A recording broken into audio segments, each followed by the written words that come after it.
नमस्कार, मैं वीना वर्मा। हमारे YouTube चैनल एस्ट्रो वीना पर एक बार फिर से आपका हार्दिक स्वागत करती हूँ और आपको धन्यवाद करती हूँ कि आपने मुझे इतना प्यार दिया, मेरे चैनल को लाइक किया, सब्सक्राइब किया। और जिन लोगों ने अभी तक सब्सक्राइब नहीं किया है उनसे मैं कहती हूँ कि आप मेरे चैनल को सब्सक्राइब कीजिए, जिससे मैं ज़्यादा से ज़्यादा ज्योतिष वास्तु से जुड़ी जानकारी, न्यूमरोलॉजी से जुड़ी जानकारी आपके साथ शेयर कर सकूँ। अपना जितना भी मैंने रिसर्च किया है मैं उसको आपके साथ बांट सकूं, और आपकी अगर कोई समस्या है तो उसका समाधान मैं सिंपल उपायों के द्वारा आपको प्रदान कर दूंगी, तो मुझे बहुत खुशी होगी। और इसके लिए मुझे आपका सहयोग बहुत ज़रूरी है।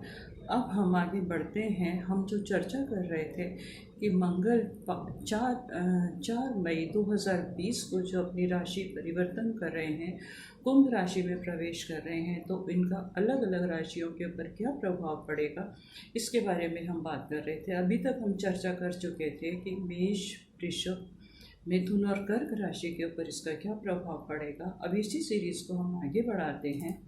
अब हम देखते हैं कि सिंह राशि के जातकों के ऊपर कैसा रहेगा, उनको क्या क्या चुनौतियों का सामना करना पड़ेगा, किस तरह से वो आगे बढ़ पाएंगे, क्या क्या समस्याएं उनके सामने होंगी, क्या क्या अचीवमेंट इनको मिलेंगी। क्योंकि कोई भी ग्रह हमेशा बुरा करने के लिए तो नहीं आता, हमें अच्छा भी परिणाम देता है। तो इसी विषय में अब हम चर्चा करते हैं। तो सिंह राशि के जातकों के लिए कुछ सुधार की उम्मीद है, कुछ इनको सहयोग मिलेगा, मित्रों का सहयोग मिलेगा, काम भी अच्छे होंगे, प्रशासनिक और इनका वातावरण भी अनुकूल होगा। एडमिनिस्ट्रेशन और इनके ऑफिस का जो है वो भी है अच्छा होगा। सहयोगियों का, मित्रों का सहयोग पूरा मिलेगा, कारोबार में उन्नति होगी। परंतु चुनौतियां तो अभी ख़त्म नहीं हुई हैं, चुनौतियों का सामना इनको अभी करना पड़ेगा। तो इनको, जो इनके अधीनस्थ कर्मचारी हैं, जो इनके कंपटीटर हैं, जो इनके साथ कंपटीशन करते हैं, उनके साथ इनको बहुत सावधानी से व्यवहार करना पड़ेगा, ध्यान रखना पड़ेगा। कहीं ऐसा ना हो कि कोई भी गलत डिसीज़न ये अगर इस वक्त ले लेते हैं तो इनको कोई परेशानी का सामना करना पड़े। कोई भी डॉक्यूमेंट साइन करें तो उसको 4 बार पहले पढ़ लें, उसके बाद उसको समझ लें, उसकी बारीकियों को अध्ययन कर लें। और उस वक्त अगर ये नहीं कर इनको थोड़ा सा डाउट लगता है, कुछ समय के लिए इस प्रोग्राम को पोस्टपोन कर दें, और उसके बाद अगर ये डिसीज़न लेंगे तो इनको सफलता मिल जाएगी।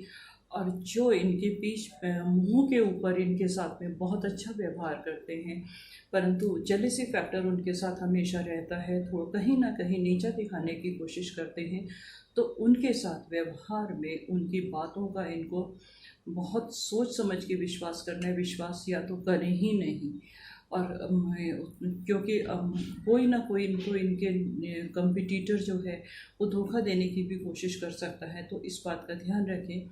जो लेबर क्लास है उसके साथ अपना व्यवहार मधुर रखें, परंतु उनको कुछ ना कुछ गिफ्ट वगैरह, कुछ ना कुछ प्रोत्साहन राशि वगैरह, उनकी तारीफ़ें वगैरह करते रहें, परंतु उनके ऊपर पूरा ट्रस्ट ना करें। वो कोई भी इनके अगेंस्ट डिसीज़न ले सकते हैं, इनको परेशानी का सामना करना पड़ सकता है, कोई भी टेंशन क्रिएट कर सकते हैं, कुछ भी धोखा देने की कोशिश कर सकते हैं। और जीवन साथी के साथ भी इनको व्यवहार थोड़ा सा मधुर रखना पड़ेगा। उसके स्वास्थ्य की आपको चिंता रहेगी, उनके स्वास्थ्य का विशेष ध्यान रखिएगा। और अगर कोई भी ऐसा वो व्यवहार उनका थोड़ा सा इरिटेटिंग हो जाता है, किसी बात से उनको गुस्सा आ जाता है, तो आपको अपने ऊपर कंट्रोल रख के अपने संयम का परिचय दे के, अपनी सूझबूझ का परिचय दे के वातावरण को थोड़ा सा अनुकूल बना के रखना है। क्योंकि अगर घर से ही वातावरण खराब होगा तो बाहर आप काम कैसे कर पाएंगे। और चुनौतियों का सामना अभी आपको करना पड़ेगा। मई के बाद कुछ रिजल्ट्स बेटर आएंगे, और अपनी कंसंट्रेशन बढ़ाने के लिए, सूझबूझ बढ़ाने के लिए, कार्यकुशलता के बढ़ाने के लिए मैं आपको एक छोटी सी सजेशन दे देती हूँ कि एक तो आप सुबह के वक्त सनराइज़ के टाइम पर एक येलो कलर के पेपर पर रेड एक छोटा सा ट्रायंगल बना लीजिएगा, उसको उसके ऊपर फोकस कीजिएगा, उसके ऊपर ध्यान लगाइएगा, थोड़ा सा मेडिटेशन कीजिएगा। आप अगर किसी गुरु का ध्यान करते हैं, किसी भी धर्म के मानने वाले हैं, उनका आप ध्यान करके थोड़ी देर के लिए अपनी मेडिटेशन शांति से ध्यान एकाग्रित कीजिएगा, तो आपकी कार्य कुशलता बढ़ेगी, आपकी एनर्जी बढ़ेगी और आप चुनौतियों का सामना बड़े आराम से कर पाएंगे। अब हम आगे बढ़ते हैं कन्या राशि के ऊपर। कन्या राशि में जो है, कन्या राशि में शनि और बृहस्पति जो इनके पंचम भाव में विराजमान है, इन्होंने बहुत सुंदर संयोग बनाया हुआ है। बृहस्पति जो है इनका चतुर्थ और सप्तम भाव का स्वामी है और शनि इनके पंचम भाव का स्वामी है, छठे भाव का भी स्वामी है। तो ये कंपटीशन में अपनी सूझबूझ से आगे बढ़ेंगे, कुछ नया अध्ययन की तरफ जा सकते हैं, कुछ रिसर्च, कुछ रुके हुए काम, कुछ रुकी हुई एजुकेशन जो ये करना चाह रहे थे, ये नहीं कर पाए थे, उसमें आगे बढ़ सकते हैं। परंतु छठे भाव में कुंभ राशि में मंगल की जो स्थिति है, कभी कभी इनको इरिटेट कर सकती है, गुस्सा दिलवा सकती है, स्वास्थ्य में प्रतिकूल प्रभाव पड़ सकते हैं। इसका इनको ध्यान रखना है, गुस्से के ऊपर निरंतर रखना है, अपने घर के वातावरण को थोड़ा सा कूल बना के रखना है, शांति बनाए रखना है, अपने व्यवहार को थोड़ा सा शांत रखना है। और अगर किसी बात पर गुस्सा आ जाता है तो इनको उसी वक्त पानी का ग्लास ज़रूर पीना है, जिससे कि गुस्सा शांत हो जाए। गुस्से को एक्सप्रेस नहीं करना है पर अंदर भी नहीं दबाना है। अगर आपने अंदर दबाया तो आप अपने स्वास्थ्य की हानि करेंगे। तो कोशिश ये करना है कि ऐसा माहौल ही ना पैदा हो कि आपको गुस्से का सामना करना पड़े, क्रोध करें, कुछ भी ऐसा हो तो उस स्थिति से हट जाइएगा और किसी और काम में अपनी एनर्जी को लगाइएगा, किसी और काम में अपने आप को व्यस्त कर लीजिएगा, तो आपको इन चीज़ों का सामना नहीं करना पड़ेगा। हाँ, अगर आपके पास आसपास में कहीं भी ग्रीन ग्रास है तो वहाँ बैठकर ओपन में आप मेडिटेशन कर सकते हैं, ध्यान कर सकते हैं, अपने इष्ट देवता का, अपने गुरु का, जिसको भी आप सम्मान देते हैं, जिसको भी आप मानते हैं, उसका ध्यान कीजिएगा, आपको आराम मिलेगा। अगर आपको वो भी नहीं मिलता, अगर आपके पास खुला वातावरण नहीं है, ग्रीन ग्रास नहीं है, तो अपने कमरे की खिड़कियाँ दरवाज़ा खोलकर ग्रीन रंग की चादर, कोई बेड शीट या कोई भी चीज़ ऐसी, कोई भी आसन लगा के उसके ऊपर आप बैठ के मेडिटेशन करेंगे तो आपकी एनर्जी बूस्ट होती चली जाएगी और आप जो है अपनी सूझबूझ का परिचय देंगे, अपने कारोबार को आगे बढ़ाएंगे और व्यर्थ के खर्चों से बचें। व्यर्थ के खर्चों को कंट्रोल में रखें। आप खर्चों के ऊपर नियंत्रण रखने की इस वक्त बहुत ज़्यादा ज़रूरत है। अगर आपके पास कोई अनएक्सपेक्टेड खर्चा आ रहा है जिसको आप नहीं रोक सकते, उसके ऊपर तो आप खर्च कर लीजिएगा। पर अगर आपको लगता है कि अगर हम ये व्यर्थ खर्चा करेंगे, इसको खर्च करने से पहले अच्छा बेटर ये है कि इसको हम थोड़े टाइम के लिए बचा के रखें। हो सकता है कि हम इसे कहीं और लगाएं और कहीं और खर्च करें, किसी और अच्छी चीज़ में लगाएं तो हमें अच्छे प्रॉफिट मिल जाएंगे। इसका इनको ध्यान रखना है। तो ये खर्चों को कंट्रोल में रखें और जून के महीने में इनको बहुत अच्छे ऑफर आएंगे, आगे बढ़ने के पार्टनरशिप के ऑफर आएंगे, तब ये कोई भी डिसीज़न ले सकते हैं। अब हम आगे बढ़ते हैं तुला राशि के ऊपर। तुला राशि में चतुर्थ स्थान में शनि और बृहस्पति का बहुत अच्छा संयोग बैठा हुआ है, बहुत अच्छा संयोग बैठा हुआ है। पंचम हाउस में मंगल प्रवेश कर चुके हैं। मंगल जो है इनके सप्तम और धन भाव का स्वामी है, तो इनको कोई ना कोई ऐसी ऑफर मिलेगी जो इनको लॉन्ग टर्म में प्रॉफिट देगी, अच्छे फायदे देगी।